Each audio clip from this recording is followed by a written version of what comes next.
가로주택 정비구역으로 가야 돼요. 또는 민간재개발로 가야 돼요. 또는 신속통합기획으로 가야지 우리는 입주권을 받을 수 있다. 부동산 고민 문자로 자세하게 보내주시면 추첨을 통해서 여러분들에게 월수금 정확한 해답으로 찾아뵙도록 하겠습니다. 뒷번호 3595님께서 보내주신 부동산 고민입니다. 대표님, 21년 7월달 매수한 신축빌라가 이번 장위 11구역 신통기획 후보지 탈락했는데 어떻게 해야 되는 건가요? 매도해야 될까요? 그냥 가져가야 되는 걸까요? 요즘 너무 우울하네요. 그거 보고 샀는데 안 된다고 하니 참 막막합니다. 대표님의 지혜로 위안을 받고 싶습니다. 라고 보내주셨습니다. 전문가님 답변 부탁드리겠습니다. 네, 일단 답변부터 드리도록 하겠습니다.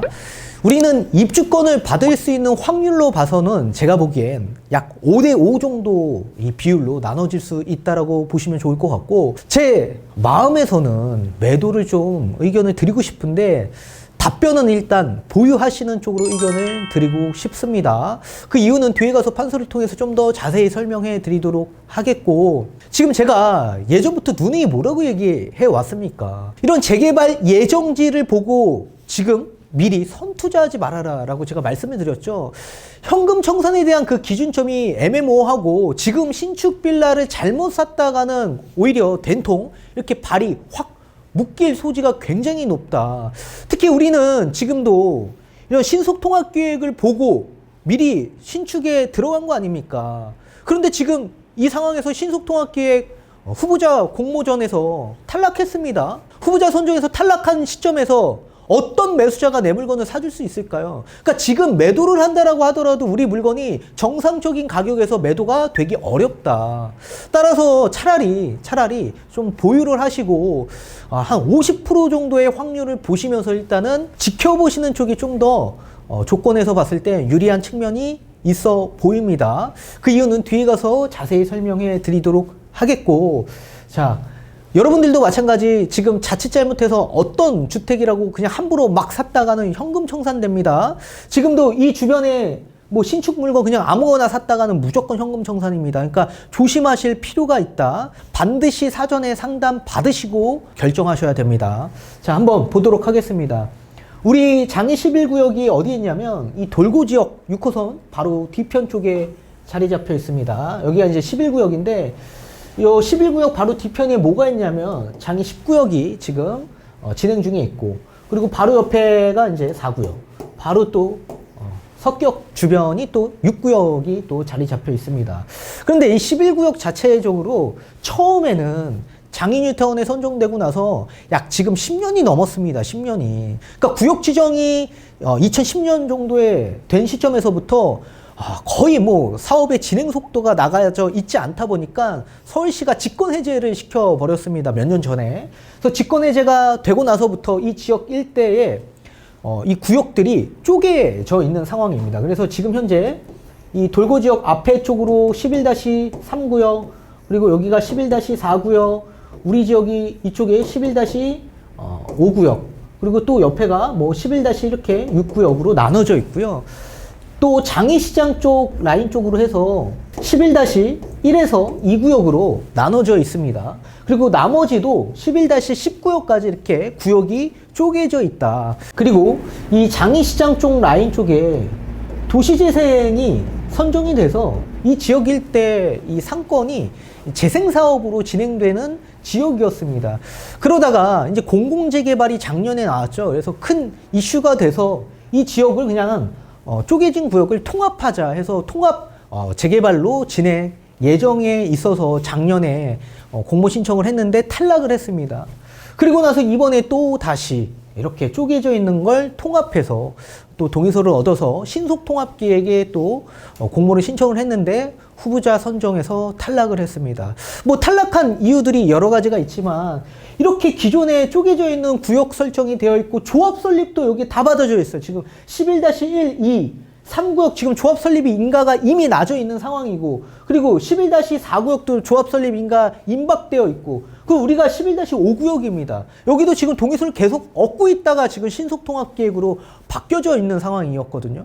그럼 구청 입장에서 이거 해줄까요, 과연? 당연히 도시재생 사업에 선정되어 있고 가로주택 정비구역 지금 조합 설립 인가가 나져 있는데 어느 지역에서 지금 이걸 통합으로 해주겠냐고요, 지자체에서. 그러니까 이게 지금 서로가 이해관계가 다 얽혀 있는 겁니다. 이게 지금 신속하게 여러분들이 봤을 때는 추진이 될 수 있다라고 판단이 됩니까? 그리고 이 지역일 때 계속적으로 신축이 들어오고 있는 과정 속에서 좀 우리도 이쪽 지역에 신축 빌라가 굉장히 많아요. 계속적으로 들어온다고요. 그러면 노후도도 계속적으로 훼손되면서 이해관계는 계속적으로 꼬여 버릴 수밖에 없을 겁니다. 그러면 시간은 시간대로 경비되면서 또 돈은 돈대로 계속적으로 묶이는 과정에 있고 지금 내놔도 물건이 안 나간다고요. 안 나간다고요. 따라서 우리는 조금이나마 확률적으로 그 50%의 확률을 좀 믿고 어찌됐든 간에 지금 내놔도 안 나가니까 보유를 하시면서 타이밍을 좀 적절하게 보시는 게 좋다라는 의견을 좀 드리고 싶습니다. 그 이유는 뒤에 가서 판서를 통해서 좀 더 자세히 설명해 드리도록 하겠습니다. 우리 구독자님 같은 경우에는 어떤 정비 사업을 추진하던 간에 입주권만 받을 수 있는 권리만 확보가 된다면 투자에 성공하신 거겠죠. 그렇다면 이게 우리한테 유리한 정비 사업인지 불리한 정비 사업인지를 판단하셔야 됩니다. 자, 우리는 신축 물건을 취득하셨기 때문에 자칫 잘못해서 다른 사업 방식으로 가다가는 현금 청산자가 될 수 있습니다. 그래서 반드시 각 정비 사업마다 이 권리 산정일, 입주권을 받을 수 있는 그 권리 산정일을 정확하게 우리가 알고 접근을 하셔야 되고 우리한테 유리한 정비 사업을 주장하면서 계속적으로 추진을 해야 될 것으로 보여지고 있습니다. 그래서 거기에 따라서 제가 말씀을 해 드리도록 하겠고 우리한테 정말 유리한 정비 사업들이 있습니다. 반드시 그 정비 사업을 계속적으로 주장하면서 추진을 하셔야 우리가 나중에 입주권을 받을 수 있습니다. 안 그러면 무조건 현금 청산자가 될 수 있다. 따라서 우리가 신축주택을 취득하기 이전에 권리산정일이 났는지 이후에 권리산정일이 났는지를 명확하게 아셔야 되겠죠. 자, 그렇다면 첫 번째, 여러 가지 정비 사업들이 있습니다. 그 정비 사업들 가운데 소규모 주택 정비 사업이 있습니다. 이 소규모 주택 정비 사업은 총 3가지로 구분 지을 수 있습니다. 자유주택 정비 사업이 있고요. 우리가 추진하고 있는 가로주택 정비 사업이 있습니다. 그리고 소규모 재건축 사업이 있어요. 자, 이 소규모 주택 정비 사업은 말 그대로 소규모로 정비를 하겠다라는 얘기입니다. 그래서 재개발이 되려면 원래 1만 제곱미터 이상 면적이 확보가 돼야 되는데 1만 제곱미터가 되지 않아도 우리가 추진할 수 있고 자유주택 정비 사업은 단독주택, 다세대주택 약 20채 미만 정도 확보가 된다면 진행할 수 있습니다. 그리고 반대로 그보다 좀 더 큰 정비 사업은 가로주택 정비 사업이에요. 그래서 우리 도로가 6m 이상의 도로가 사면에 확보가 돼야 되고 그리고 단독, 다세대 총 합산이 약 20채 이상 넘어가야 되고요. 다세대 주택은 20세대 이상, 그리고 단독은 10호 이상만 확보가 된다면 언제든지 추진될 수 있다. 뭐 당연히 노후도는 3분의 2 이상 확보가 돼야 되겠죠. 그리고 소규모 재건축 같은 경우에는 가로주택 정비구역보다는 훨씬 더 큰 사업입니다. 그래서 약 200세대 미만 공동주택을 대상으로 하는 정비사업이라고 보시면 좋을 것 같습니다. 자, 여기에 따른 우리 권리산정일이 있는데요. 권리산정일. 이 사업은 조합 설립 인가 기준을 권리산정일로 봅니다. 권리산정일. 자, 그러면 조합 설립이 난 이후에 쪼개기 물건을 취득하면 안 되겠죠. 그러면 현금 청산입니다. 그래서 조합 설립 이전에 우리가 취득을 한다면 뭐 가로주택, 소규모 재건축, 자유주택 정비 사업 진행한다면 무리 없이 입주권이 나올 수 있다. 자, 여기서 알아두셔야 되는 건 권리 산정일 이전에 취득을 하셔야 되고 권리 산정일 이후에 이 단독 다가구 주택을 신축 다세대, 신축 빌라로 전환하거나 이런 전환 다세대라고 합니다. 이렇게 쪼갠 물건을 취득하거나 또는 토지를 분할하거나 토지를 분할한 걸 매수하거나 아니면 증축하거나 이런 쪼개기 물건을 취득할 경우에는 입주권이 나오지 않고 현금 청산자가 됩니다. 따라서 이렇게 조합 설립 이전에 우리가 취득을 해야지 입주권이 나올 수 있다. 자, 그리고 두 번째, 기존에 진행됐던 민간 재개발이 있죠. 이 민간 재개발 같은 경우에는 권리산정일 기준을 구역지정일로 봅니다. 보통은 시도지사가 따로 지정한 날로 규정을 할 수도 있지만요. 보편적으로는 구역지정일로 우리가 보통 권리산정일을 산정을 합니다. 그래서 그 다음 날에 이렇게 쪼개기 물건을 취득하면 무조건 현금청산자가 됩니다. 그리고 세 번째, 공공주도 재개발 사업이 있습니다. 공공주도 정비 사업이 있죠. 이런 공공주도하는 직접 시행 방식의 재개발로 만약에 진행이 된다라고 한다면 권리산정일을 2021년 2월 4일 이후로 봅니다. 그래서 따라서 2021년 2월 4일 이후에 취득을 했다라고 한다면 무조건 현금 청산자가 될 수 있다. 그리고 네 번째, 똑같이 공공주도인데요. 이 복합사업입니다. 복합사업. 이 공공주도 복합사업은 역세권, 준주거, 그리고 저축 노후지 이런 거 지금 후보지 다 선정이 되어 있는 상태이죠. 이런 물건들을 취득할 경우에는 좀 유예를 줬습니다. 2021년 6월 29일. 6월 29일 이후에 취득한다면 현금 청산자가 되고 요 앞전에 신축된 물건을 취득할 경우에는 입주권이 나올 수 있다. 자, 그리고 다섯 번째. 이 공공재개발이 있습니다. 공공재개발. 공공재건축, 공공재개발이 있는데요. 이 공공재개발은 민간과 공공이 합동으로 같이 시행을 하는 방식이라고 보시면 좋고 3번, 4번은 공공이 100% 직접 시행하는 방식이다. 그래서 사업 방식이 완전 다릅니다. 자, 이 5번 같은 경우에 권리산정일은 2020년 9월 21일로 규정하고 있습니다. 일단 이 시기 때 공모 공고를 했거든요. 그래서 공모 공고일을 시도지사가 따로 지정을 했습니다. 그래서 이 시기로 권리산정일을 기준으로 했기 때문에 이 이후에 신축된 물건 취득하면 무조건 현금 청산이다. 그리고 여섯 번째, 이 신속통합기획 방식이 있습니다. 이 서울시가 지금 계속적으로 내세우는 이 사업 재개발 방식인데요. 자, 여섯 번째의 권리산정일은 2021년 9월 23일 공모 공고일 그 기준을 권리산정일로 따로 지정을 해버렸습니다. 그래서 이 이후에 취득을 한다면 무조건 현금 청산자가 될 수 있다. 그리고 마지막 일곱 번째, 이 도시재생사업이라는 게 있습니다. 이건 전 서울시장께서 내세웠던 사업 방식인데 재개발이 계속적으로 지지부진하게 이루어지지 않은 이런 구역들을 해제시키고 도시재생사업으로 선정을 해서 그 낙후된 지역 일대의 도시를 좀 재생하면서 재활하는 그런 사업 방식이라고 보시면 좋을 것 같고, 쉽게 예를 들면 그냥 아파트를 막 짓는 게 아니라 그 지역은 기반은 그대로 놔두되 편의시설을 좀 더 활성화시키는 겁니다. 그래서 뭐 이렇게 주차난이 굉장히 심각하다 보니까 공용주차장을 따로 만든다든지 또는 이런 전통시장과 연계해서 시장을 좀 더 활성화시킨다든지 이런 사업이라고 보시면 좋을 것 같습니다. 그래서 이 사업은 이런 권리산정일 기준이 없습니다. 아무튼 이런 1번부터 6번까지의 사업을 정비사업이라고 보시면 좋을 것 같습니다.